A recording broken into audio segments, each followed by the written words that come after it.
Buenos días, bienvenidos a Encuentro con Julio Villagrán, una mañana de martes 28 de agosto.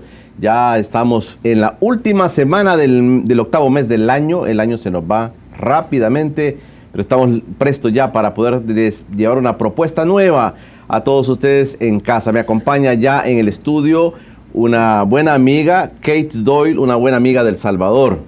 Kate Doyle está conmigo. Ella es analista senior de la política estadounidense en América Latina, del Archivo de Seguridad Nacional, National Security Archive, y nos va a contar un poco qué están haciendo en el país. Han venido a un evento de la sociedad civil organizada que está hablando sobre los archivos, está hablando sobre la desclasificación de documentos que están relacionados a aquellos casos emblemáticos de masacre, de actos de homicidios que se cometieron en el país en la época de la guerra y después de ella.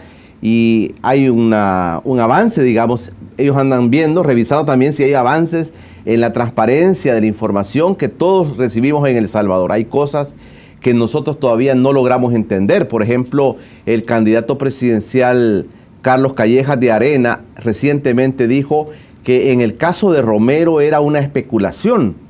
Y se está hablando frecuentemente que el partido Arena no le da mucha credibilidad a los acuerdos de paz y al informe de la Comisión de la Verdad. Eso vamos a hablar esta mañana con nuestra buena amiga Kate Doyle, a quien saludamos en este evento. Gracias por estar con nosotros, Kate. Muchas gracias por la invitación, Julio. Tiene muchas actividades, me imagino, y están en ellas para poder hablar de estos temas.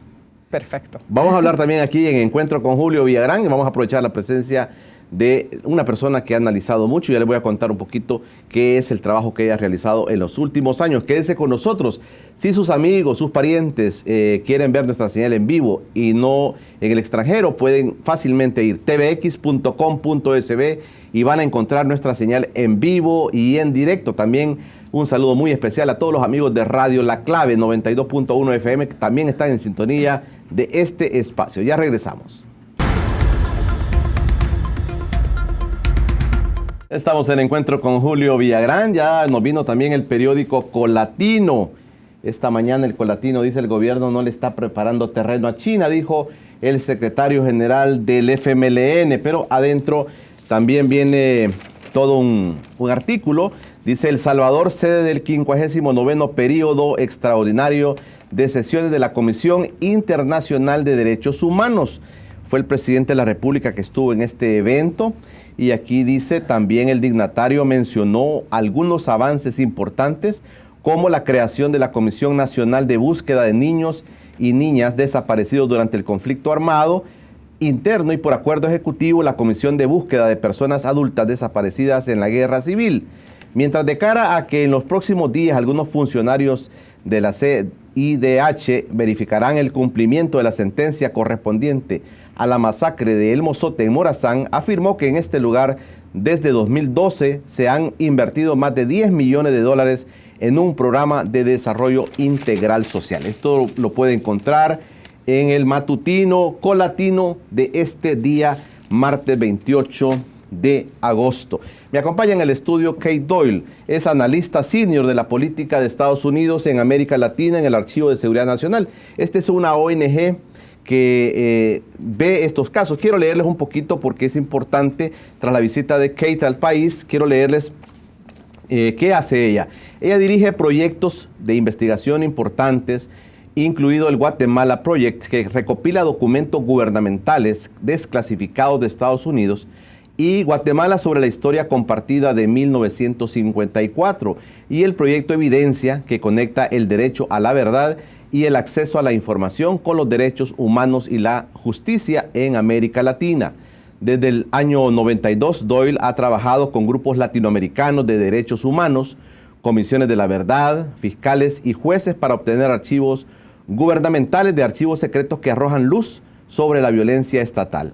Ha testificado como testigo experta en numerosos procedimientos legales de derechos humanos, incluido el juicio en 2008 del expresidente Alberto Fujimori de Perú por su papel en la supervisión de escuadrones de la muerte militares el caso ante la Audiencia Nacional Española sobre el asesinato en 1989 de los sacerdotes jesuitas en El Salvador y el juicio en el 2010 contra 2 ex policías en Guatemala por la desaparición forzosa del líder laboral Edgar Fernando García en el año 1984. Hay mucho más para poder hablar sobre Kate, pero más bien vamos a platicar con ella sobre los avances que hay en nuestros países, en América Latina, Kate, sobre la información que muchas veces no tenemos nosotros. Se habla claramente que Estados Unidos tiene muchos documentos. Recientemente también hay personas que en el caso de la ley de amnistía, de la inconstitucionalidad de la ley de amnistía, dicen que la Fuerza Armada en El Salvador debió revelar algunas cosas y nos han dicho aquí en este set que habían escrito sus operaciones militares en algunos plásticos, en algunas cosas que al final desaparecen. ¿Cómo es posible que sucedan cosas en nuestros países de esta manera? Pero también quiero conocer la relación de esos documentos con los Estados Unidos. Pero en primer lugar, pues gracias por venir. Y ¿cómo está el avance? ¿Cómo ven ustedes el avance de la información a la que tienen acceso en el caso de los salvadoreños sobre estos casos emblemáticos de violación de derechos humanos? Bueno, Julio, gracias. Primero y más que nada quisiera decir que es evidente que hay avances muy importantes en El Salvador sobre los temas de justicia, la verdad, acceso a información sobre su propio pasado. Eso es un cambio porque, como sabe ya, en 1993, después de la publicación del informe de la Comisión de la Verdad en El Salvador, el gobierno, el Congreso aprobó una ley de amnistía que realmente puso como una tapa en toda esa historia de un pasado contestado, un pasado complicado que involucró violaciones contra derechos humanos cometidos durante el conflicto armado. Y después de la Comisión de la Verdad, realmente no había un diálogo nacional, no había ni juicios, procesos legales, no había ningún chance de adelantar la cuestión de cómo podemos enfrentarnos con nuestro propio pasado en nuestro país. Y eso es un proceso que por todas partes de América Latina ya se han empezado, ya están muy avanzados en países tal como en Argentina, en Chile, en Perú, en Guatemala, en México un poco. Pero y normalmente este proceso involucra el rescate o la recuperación de la memoria histórica a través de los archivos de sus propias instituciones, no solo las Fuerzas Armadas, sino instituciones del gobierno de ese entonces, para poder estudiar, analizar y a veces, sí, utilizar estos archivos en procesos legales. Toda esta actividad es muy atrasado en El Salvador debido a la ley de amnistía, debido al silencio que cayó en 1993. Y a pesar del trabajo muy fuerte e importante por las víctimas, sus familiares y las organizaciones de derechos humanos aquí en El Salvador, realmente ha sido, yo creo, muy difícil avanzar la cuestión de conocer su propia verdad. Y por eso los archivos son importantes hoy. Porque todo proceso de pacificación en los países pasa por la verdad, establecer qué es la verdad. Pero algunos dicen, por ejemplo, en el caso de la ley de amnistía, dicen esto es decir, queremos la paz y no queremos volver a abrir heridas en el país. Mucha gente que defiende el hecho de no estar recordando cosas, por alguna razón, ellos dicen, mire, no podemos volver a estar abriendo esas heridas que tanto daño le han hecho al país. ¿Es así o tenemos que pasar por ese proceso? La paz tiene que llegar con el proceso de conocer la verdad en los casos. Yo creo que la herida nunca se va, o sea, no es una cuestión de reabrir heridas. La herida vive en El Salvador. La herida de esclavitud, nuestra propia historia de los Estados Unidos, vive en los Estados Unidos. La herida de haber detenido miles de japoneses durante la Guerra Mundial II vive en los Estados Unidos. Hay que cuestionar nuestro pasado, hay que hablar de lo que pasó. Yo creo que no es justo para, por ejemplo, los familiares de los desaparecidos en El Salvador o los sobrevivientes de las masacres, decirles, ya no pueden hablar de eso, ya no vamos a compartir experiencias, ya no vamos a examinar lo que realmente pasó, no vamos a pensar en cómo nuestro propio gobierno o una guerrilla había podido matar sus propios ciudadanos. No vamos a hablar de estas cosas. Eso realmente no nos lleva a otra sociedad nueva. No nos permita la examinación de nuestro propio pasado. Por eso yo creo que es absolutamente fundamental que podemos hablar abiertamente de estas cosas, y la recuperación de los archivos es parte de esta conversación. Parece mentira, Kate, pero en nuestro país hay hechos relevantes dentro del periodo de la guerra que los mismos salvadoreños no logramos tener una idea, digamos, real de lo que pasó. Uh-huh. Te pongo el caso del Mozote. Uh-huh. El país entero, por la manipulación mediática que ha existido en el país, por el mismo tema del conflicto que se decía, hay guerrilla versus Fuerza Armada, y es un pleito entre ellos, y estos son guerrilleros. A todo el mundo le ponían el tema, estos son guerrilleros. En el caso del Mozote, yo creo que las nuevas generaciones no comprendieron o no están entendiendo la dimensión, digamos, de una masacre como esta. Uh-huh. Pero la información que hoy se está revelando de la cantidad de personas, más de 1,000 personas asesinadas en ese lugar, la cantidad de niños que fueron asesinados, niños que no eran guerrilleros, niños que no estaban tomando una posición en la guerra, poblaciones civiles, pero son verdades que nosotros en el país, hay que reconocerlo, hemos conocido muy poco, Kate. Claro, y es increíble porque yo recuerdo estos años, los años de los 70s, los 80s, cuando sí hay unas revoluciones, una violencia del Estado por muchos países de América Latina. Mi propio país, los Estados Unidos, contribuía a estos conflictos, y podemos hablar de eso. Pero en ese entonces, la masacre de El Mozote y los pueblitos cerca, eso era la masacre más grande, más sangriente, más fea de toda la región. Y es increíble que hoy, 40 años después, o no sé cuántos años después, casi la juventud aquí en El Salvador no entiende la magnitud de ese golpe de la masacre de El Salvador. ¿Cómo se clasifica, digamos, a nivel de hecho relevante de violencia? ¿Cómo se clasifica en la región? ¿Es un hecho que supera cualquier situación? No hay otra masacre en América Latina durante la Guerra Fría que compare con lo que pasó en el Mozote. Punto. Te voy a decir. Entonces, ¿cómo podemos no realmente entender lo que pasó?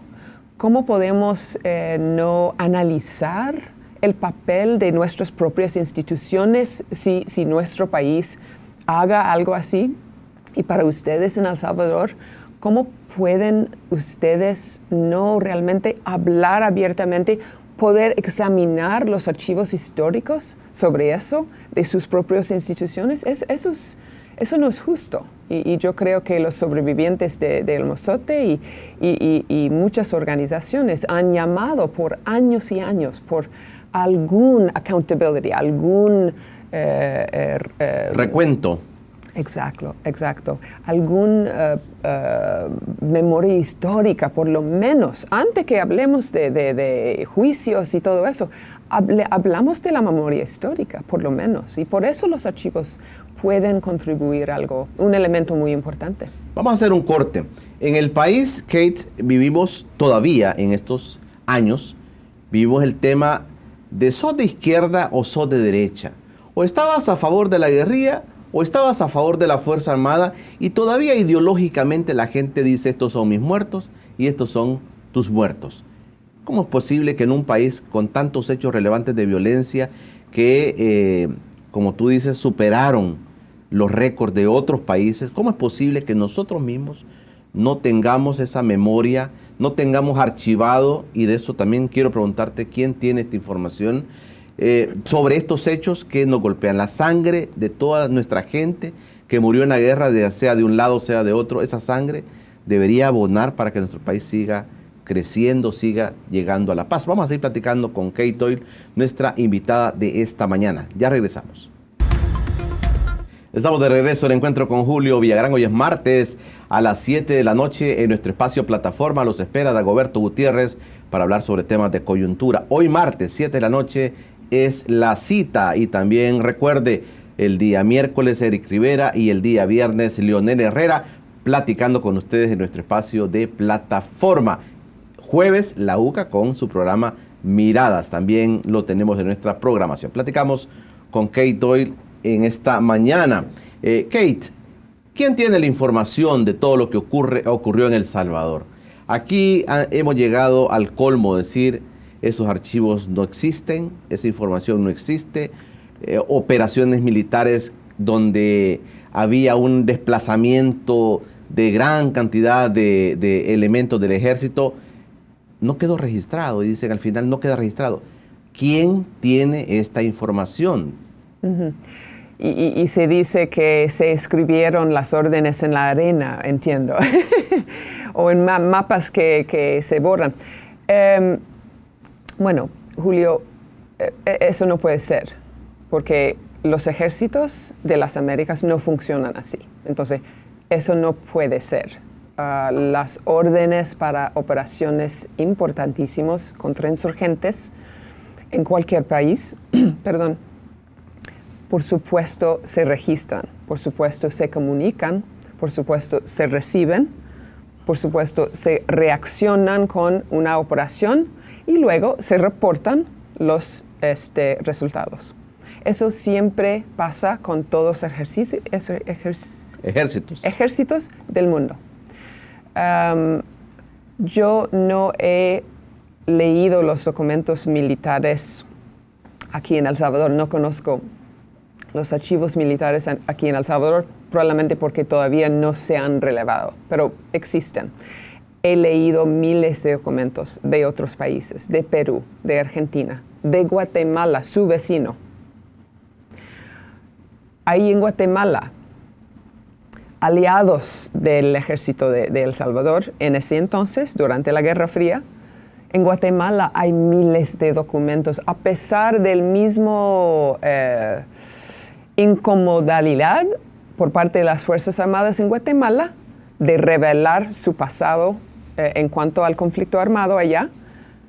Se han revelado poco a poco, muy poco, pero se han revelado documentos claves para procesos legales y se han dado documentos al Ministerio Público en el caso de Guatemala. Entonces, hemos podido leer estas órdenes, estos informes de inteligencia, estos mapas que dibujan los patrullas en el campo, los informes que regresan al capital para explicar lo que lograron en el campo. Eso por supuesto existe, porque primero cualquier ejército produce esta información, guardan esta información porque es su propia historia institucional y nunca van a destruir, como se dicen, quemar o cualquier cosa, nunca van a destruir todos sus documentos históricos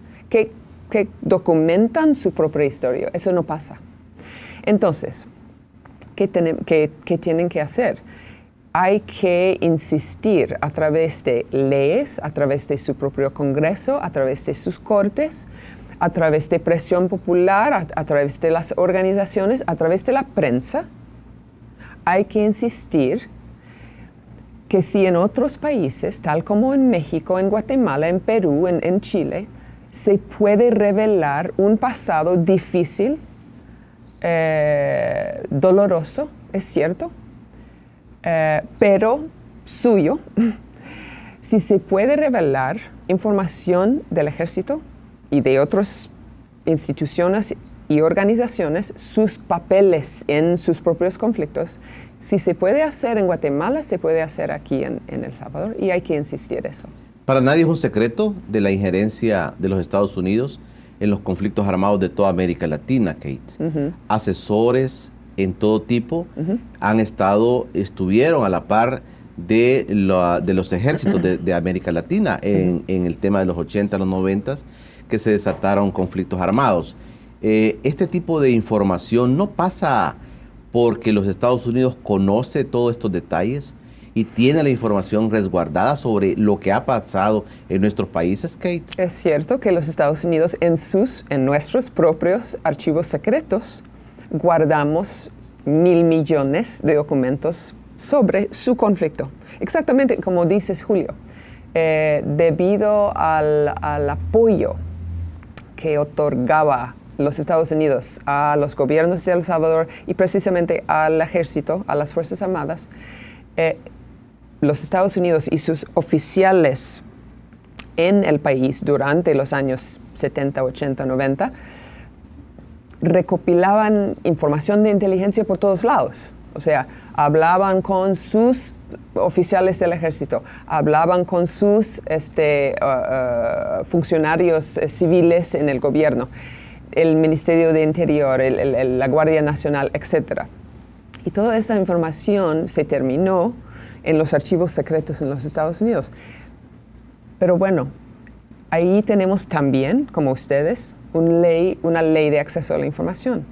Y en mi propia organización, el Archivo de Seguridad Nacional, y otras organizaciones, investigadores, periodistas, hemos utilizado nuestra ley de acceso a la información para obtener la desclasificación de estos mismos documentos sobre El Salvador. Bueno, dices, pero todos los detalles tal vez existen allá en estos documentos.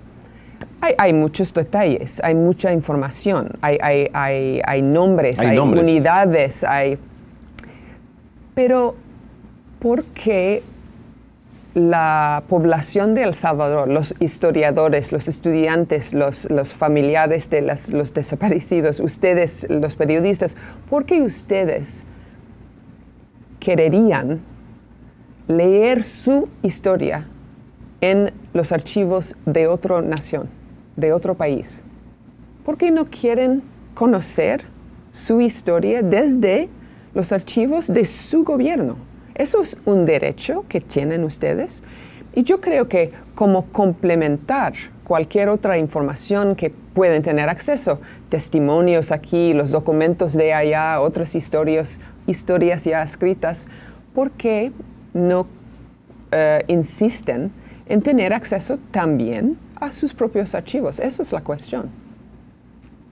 Yo estaba pensando que en esto, pudiéramos llamarle a esto, Kate, complicidad, digamos, no solamente en el tema militar, sino también en el tema del conocer la verdad.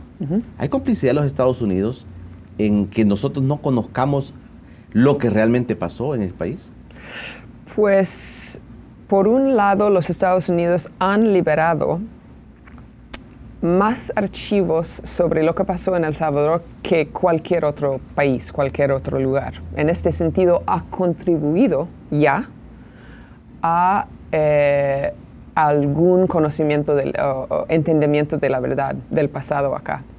Por otro lado, por supuesto, si los Estados Unidos tenga la posibilidad de hablar al gobierno, de trabajar en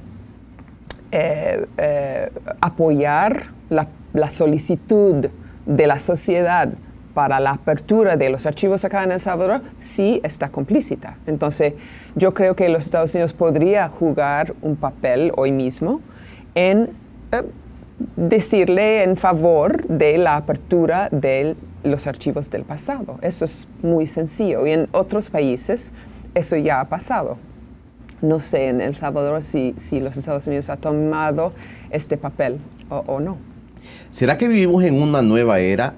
La democracia de alguna manera llega a nuestros países. Tenemos en el país una ley de acceso a la información también. Tenemos una institución que también vela por el tema del acceso a la información. ¿Será que estamos en un buen momento, Kate, como para poder empezar a meternos en la historia nacional? Porque aquí no se trata de buscar responsables, digamos, de nombres. Tal vez no es el tema, porque alguna gente ya murió, pero conocer realmente la historia, qué sucedió, por qué pasaron las cosas, dónde pasaron las cosas. Tal vez eso es lo más importante, pero quizás estaríamos en un buen momento nosotros en el país para comenzar a conocer estas cosas luego de casi 40 años del conflicto. Yo creo que sí. Yo creo que las condiciones ahora existen como no existían antes para hacer exactamente eso. No solo tienen, ya no tienen la ley de amnistía que realmente puso una tapa en todo eso y silenció toda esta conversación, sino también tienen desde hace 6 años, tienen su ley de acceso a la información, ¿verdad? Que, entre otros aspectos muy buenos, he leído su ley de acceso a la información, lo veo muy buena ley, muy bien escrita, muy bien considerada. Entre otros aspectos muy buenos, tiene una cláusula o artículo que prohíbe la censura de información relacionada a graves abusos de derechos humanos y crímenes de lesa humanidad. Eso es muy importante. Es un elemento en su ley de acceso a la información que no tenemos nosotros. En nuestra famosa Freedom of Information Act, nuestra ley de acceso a la información allá en los Estados Unidos. Eso dice que hay actos tan brutales, tan criminales, tan sangrientos, tan graves, que la sociedad merece una respuesta, merece información, merece saber lo que pasó. Y no sé, porque no conozco al uso del acceso a la ley de acceso a la información aquí suficientemente todavía en El Salvador, no sé si o el instituto o las organizaciones o los historiadores o familiares de los desaparecidos han intentado utilizar este artículo para apelar la negación de información por parte de su ejército o otros ministerios en el gobierno, pero eso sería muy interesante, intentar de probar la legitimidad de este artículo. Hay cosas que, digamos, no fácilmente se conocen o la gente no ha tenido acceso a alguna información. Digamos, en América Latina, te voy a dejar planteado para el siguiente bloque, Kate. En América Latina, ¿qué ejemplos podemos tener de países donde, a pesar de toda esa situación de conflictos sociales que se dieron, a pesar de, digamos, de asesinatos, de masacres que se pueden haber dado, ¿qué país tenemos en América Latina que nos esté demostrando que las cosas pueden hacerse de una manera diferente y que la verdad puede ser revelada y que los conciudadanos pueden conocer qué realmente pasó? De eso voy a preguntarte cuando regresemos después del corte. En América Latina, tú que le has dado seguimiento a casos emblemáticos en toda nuestra América, ¿dónde hemos avanzado más y dónde nos podemos encontrar nosotros también como El Salvador? Ya regresamos después de este breve corte. Estamos de regreso en Encuentro con Julio Villagrán. Gracias a todos aquellos que fuera del país están siempre pendientes de nuestros programas. Puede encontrar en nuestro canal de YouTube todos los programas que aquí estamos realizando. Informa TVX es el lugar en YouTube donde usted puede encontrar nuestros programas y también los programas de plataforma. Los 4 programas de la semana de plataforma los puede encontrar fácilmente en este sitio. Y también quiero recordarles, para que ustedes puedan decirle a sus parientes fuera del país también, que en vivo y en directo pueden encontrar nuestra señal tvx.com.sb. Ahí pueden encontrar nuestra señal en vivo y en directo. Platicamos con Kate Doyle, es una analista en temas de acceso a la información, de todos los conflictos que se dieron en América Latina. Ha hecho muchos estudios sobre las verdades de lo que ha sucedido en nuestra América. Yo te ponía el ejemplo, Kate, al principio, que por ejemplo, un candidato presidencial en el país estaba diciendo que en el caso de Romero, cuando le preguntan sobre la responsabilidad de su partido, Arena, en el asesinato del obispo Romero, que está a punto de ser santo en la Iglesia Católica, él dijo, mire, esto es una especulación. Pero cuando uno escucha esas palabras, uno dice, qué falto de información está, o lo hace adrede, no queriendo asumir ese asunto, que el mismo informe de la Comisión de la Verdad habla claramente y dice que fue el fundador del Partido Arena quien fue el autor intelectual de este asesinato.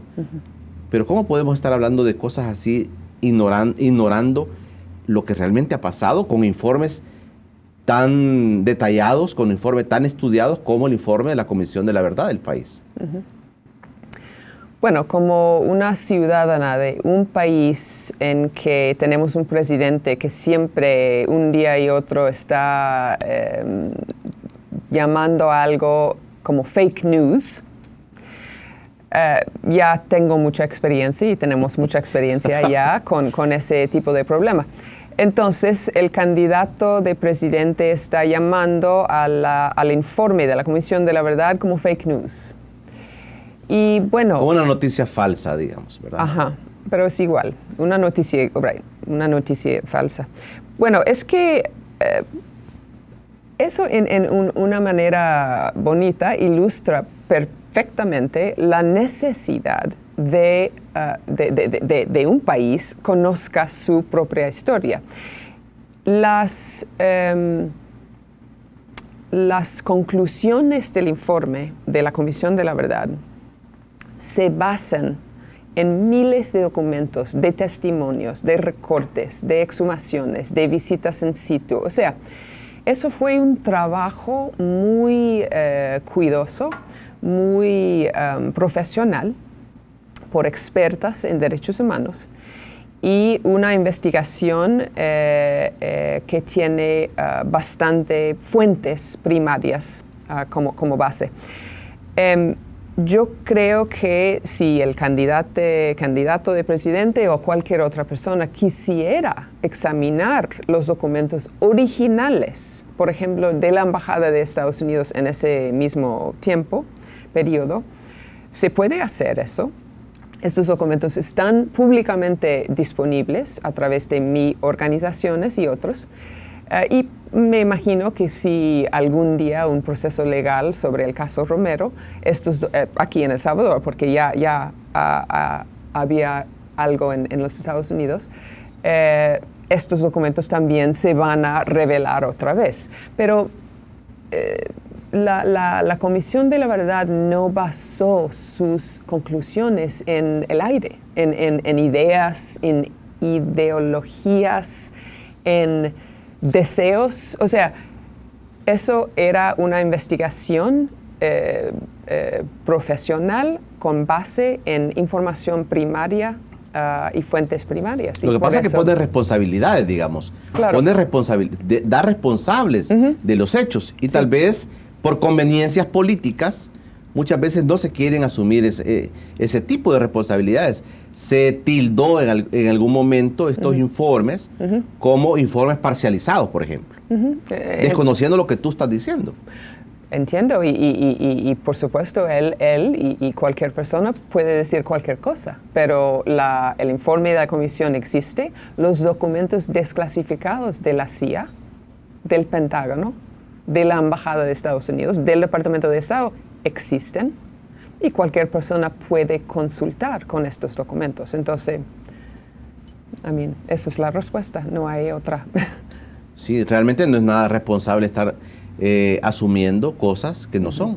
Es decir, y políticamente también no es así la cuestión de no querer asumir las verdades, de querer ponerlos como tú lo has dicho, como fake news, como decir esto es falso, son especulaciones, son rumores de lo que pasó cuando hay una historia y hay procesos. Yo te quiero también preguntar, Kate, sobre el caso de los jesuitas.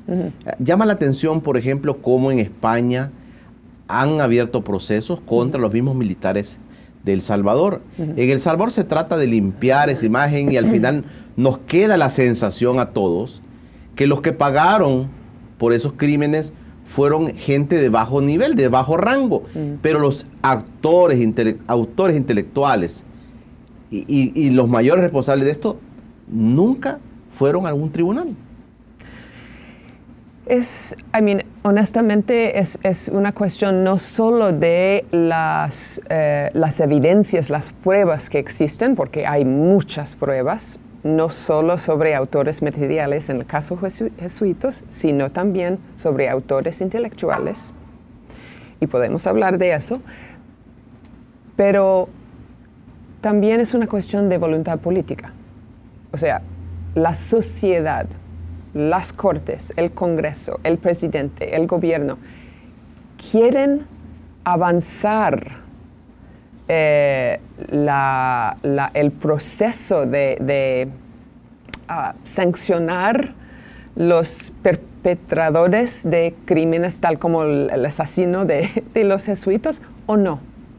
Porque, final de cuentas, ustedes deben decidir eso. Ya las pruebas ya existen, los testimonios existen, los testigos existen. Ahora es para la sociedad decidir si vamos a avanzar con eso o no.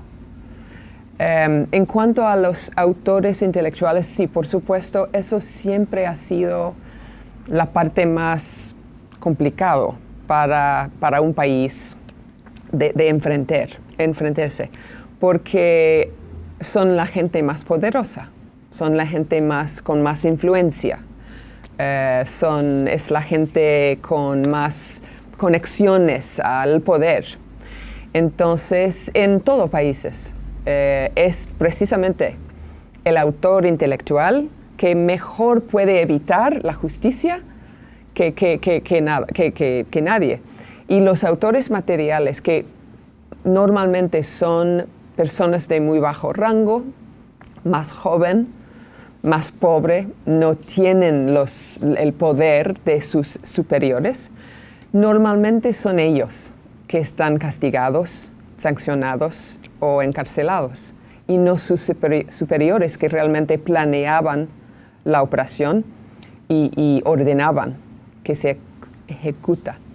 Entonces vamos a ver si en El Salvador hay la voluntad política para ir con la justicia, no solo para las víctimas, sino para la sociedad en general, hasta los autores intelectuales. Yo creo que el proceso en España va a ser muy importante para El Salvador. En el caso que tú ya mencionaste, que Estados Unidos tiene miles de documentos desclasificados sobre los actos de barbarie en el país, sobre el caso particular de los jesuitas, Kate, ¿alguien puede tener la posibilidad, los mismos españoles tienen la posibilidad de accesar a estos archivos? Porque son cosas que no se han dicho en el país. Hay cosas que se borraron, hay cosas que se han negado. Decir quiénes son los responsables al final, quién dio la orden al final. Esas cosas no se han revelado, Kate, en el país, a pesar de haber transcurrido tanto tiempo.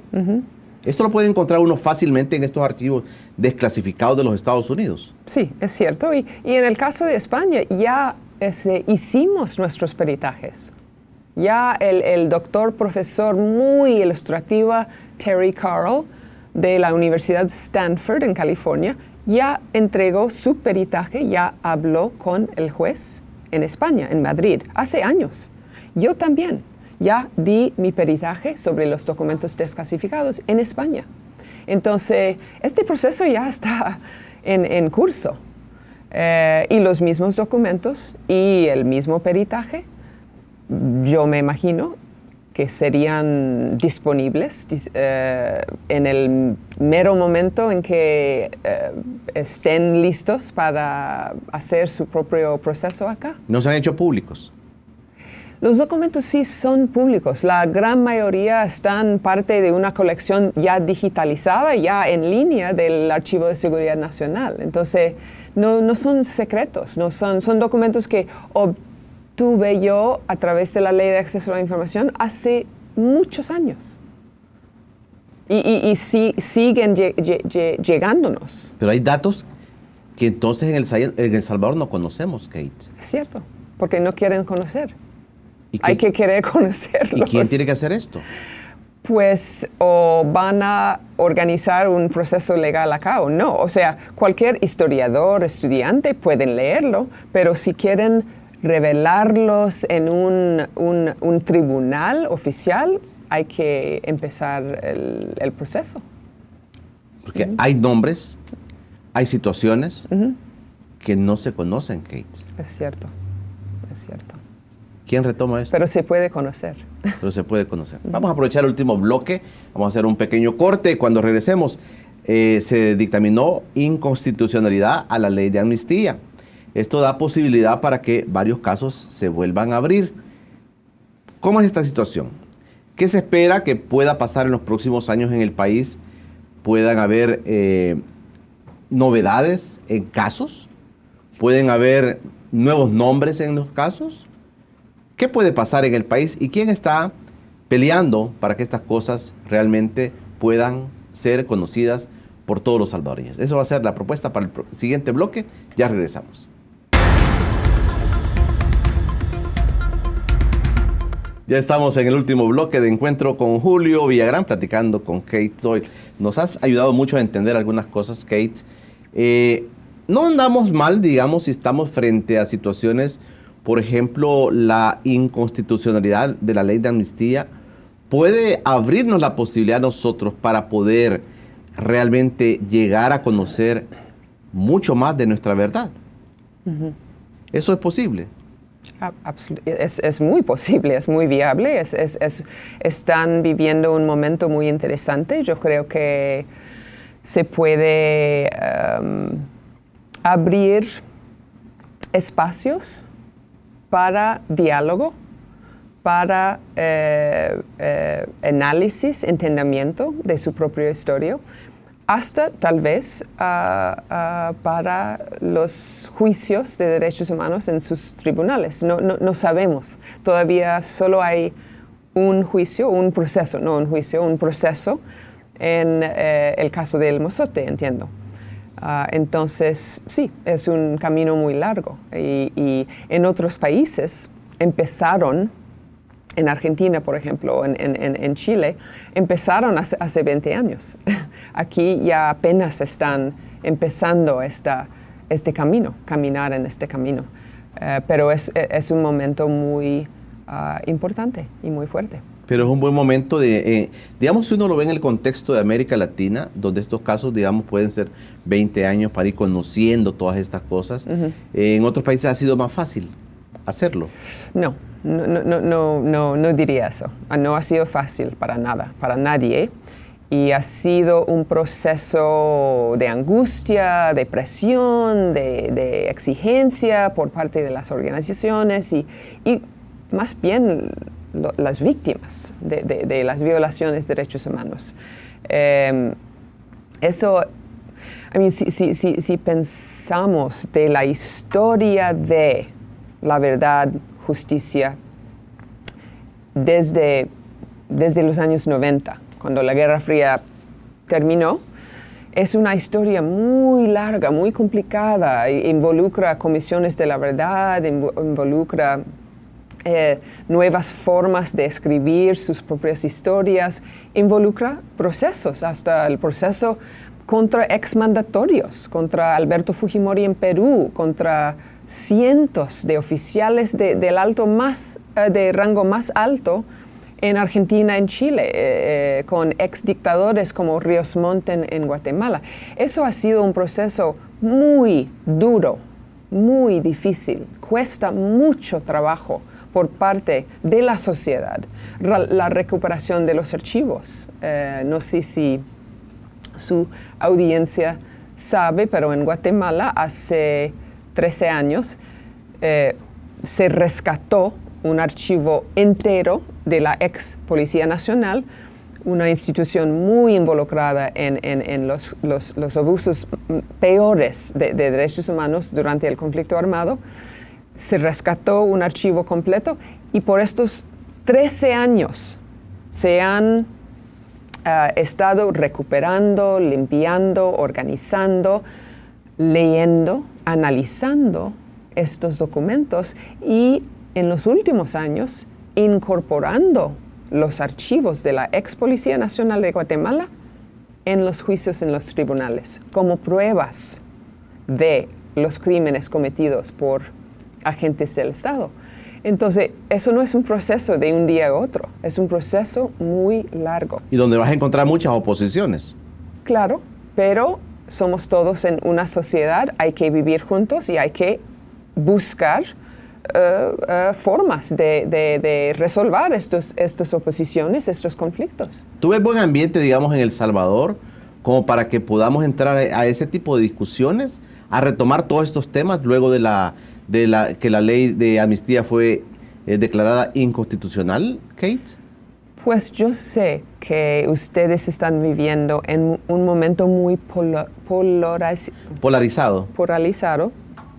Como ya mencioné, también vivimos en mi país un momento bastante polarizado políticamente, pero también, por otro lado, en El Salvador he hablado frente a audiencias muy interesadas en estos temas. Hablé en una audiencia ayer con el relator especial de libertad de expresión, libertad de información, Edison Lanza, de la Comisión Interamericana, frente a una audiencia en la UCA. Hoy mismo, en la mañana, vamos a hablar en la Universidad de El Salvador. En marzo estuve acá hablando en una audiencia muy grande en el Sheraton para marcar el aniversario 25 de la Comisión de la Verdad. Y en todas partes yo veo el interés de la sociedad, la curiosidad, el deseo de saber más sobre su propia historia.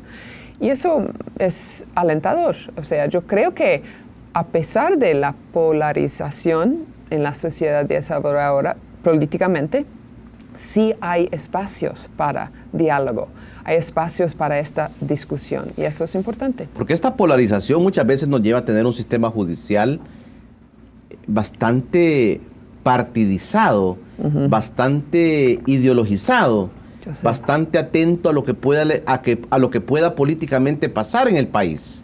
Yo sé.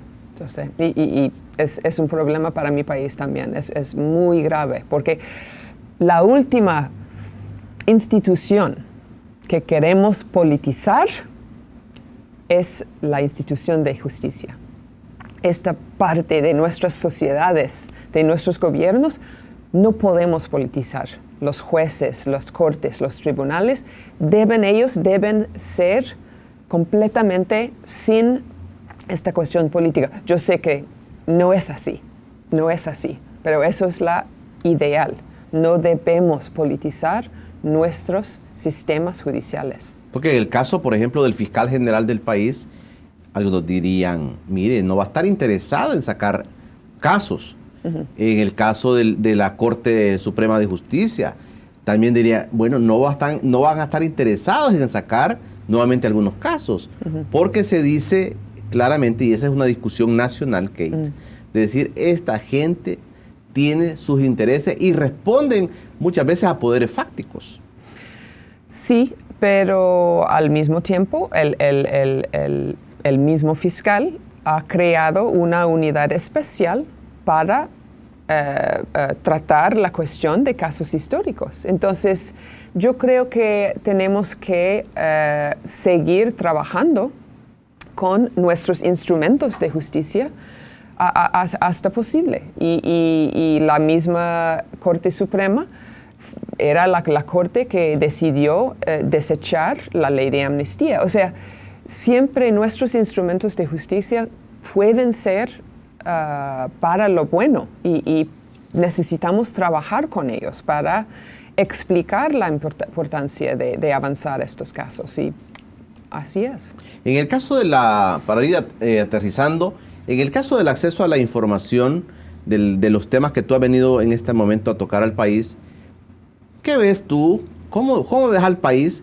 ¿Crees que hay oportunidades realmente de que el mismo sistema, porque el país entero, cuando uno ve instituciones de gobierno que no te dan información, cuando tú ves que hay negligencia de parte de funcionarios para no darle a otros la información, cuando ves que ese rompimiento de los esquemas de que yo tengo el poder porque tengo la información y no te la doy.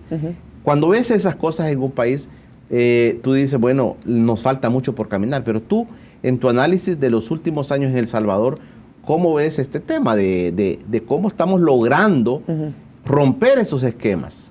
Mira, primero debo decir que la cultura del secreto no es un rastro nacional. Eso es algo común para todos los países del mundo. El poder no quiere entregar información. Las autoridades quieren guardar celosamente su información porque es parte de su poder. Eso es igual en Estados Unidos, en Senegal, en Indonesia, en El Salvador, en cualquier país. Entonces, el mismo reto nos enfrentan a todos nosotros. En el caso de los Estados Unidos, nuestra ley de acceso a la información se aprobó en 1966, hace muchos años, por nuestro presidente Lyndon Johnson. Pero Lyndon Johnson, aunque firmó la ley, odió la ley.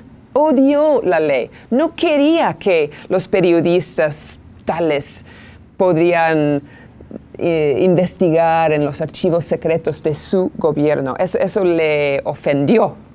Pero por presiones y el Congreso y todo, firmó la ley. Eso pasa. Los obstáculos que están poniendo el gobierno en El Salvador son obstáculos muy comunes. Y hay estrategias y hay tácticos para la sociedad, las organizaciones, los periodistas, de tomar para superar estos obstáculos. Y eso es otra conversación por otro programa, pero hay maneras de pedir la información, de apelar, de luchar en las cortes. Hay varias maneras, varias estrategias. Y yo creo que su Instituto de Acceso a la Información están haciendo un trabajo muy bueno en intentar encontrar estas puertas para obtener la información. Y ahí está la lucha. Kate, queremos agradecerte que hayas venido con nosotros. Gracias. Y te deseamos éxitos en tus actividades que tienes programadas todavía. En esta semana vas a estar en la Universidad de El Salvador esta mañana y los estudiantes tienen acceso y las personas tienen acceso para poder escuchar sobre este y otros temas que tú has venido también a traernos aquí al país. Gracias por venir. Muchas gracias, Julio. Bueno, a ustedes en casa, gracias por haberse quedado con nosotros. Interesante, nos quedan muchas cosas, muchas preguntas que sería bueno irlas contestando en el marco de que una paz duradera, una paz muy fuerte llegara a nuestro país. Y esto es la situación de conocer las verdades. De eso se trata. El día de mañana, miércoles, estará con nosotros la presidenta del Congreso, el tercer Congreso de Teología que se celebra en El Salvador, Marta Seigmeister, estará con nosotros para hablarnos sobre el 50 aniversario del documento de los obispos de la Iglesia Católica que se celebró en Medellín. Este es un documento que tenía mucho énfasis en el tema de los pobres y vamos a conocer qué ha pasado después de 50 años, qué es la posición de la misma Iglesia Católica sobre el tema de estar cerca de los pobres, la opción preferencial por los pobres. De eso mañana, miércoles, vamos a hablar en este set con la presidenta del tercer Congreso de Teología que se ha celebrado aquí en el país, Marta Seigmeister, estará con nosotros el día de mañana. Los espero para que a las 7 de la mañana en punto estemos en sintonía de otro encuentro con Julio Villagrán. Pasen por hoy un feliz día.